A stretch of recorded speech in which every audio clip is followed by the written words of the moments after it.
でこれ以外に自動着陸装置、それから空港の ساختمان نخستین ترمینال بورکشانی در فرودگاه بین المللی دوشنبه آغاز گردید. قرار است این ترمینال در مساحت 3714 متر مربع در دو مرحله تا سال 2018 بنیاد شود.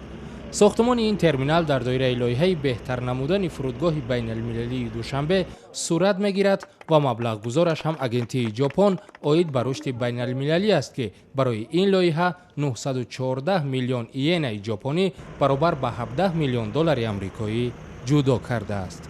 This project is very special for me because Tajikistan is a landlocked country. لایحه بنیاد نخستین ترمینال بارکشانی برای تاجیکستان از اهمیت بسیار مهم برخوردار است، چون تاجیکستان اساساً در خشکی و در یک مانع جغرافی جایگیر شده است. لایحه‌ای که ما آن را دستگیری میکنیم برای از این مانع جغرافی برآمدن به تاجیکستان کمک میرساند. Japan could make further contribution to the development of Tajikistan in the future. بعد اتمام ساختمانش این ترمینال با تجهیزات نوی معاینه بار، سیستم به قیدگیری بارها و تجهیزات برای بارکشانی از قبیل ترازوهای گوناگون حجم و نقلیات مخصوص باربرداری تأمین کرده می شود. این ترمینال بارکشانی برای نگاه داشتن موادهای خواجگی قشلاق در آینده و دیگر شریکان یا کمپانی که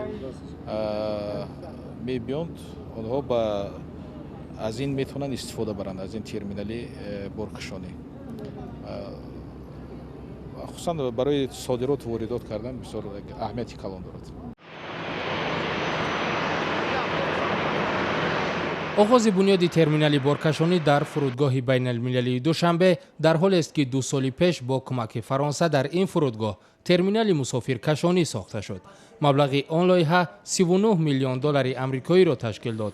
از این فرودگاه هر هفته دهها پرواز مستقیم به سمت‌های روسیه، قرقیزستان، قزاقستان، ترکیه، امارات متحده عرب و آلمان صورت می‌گیرد.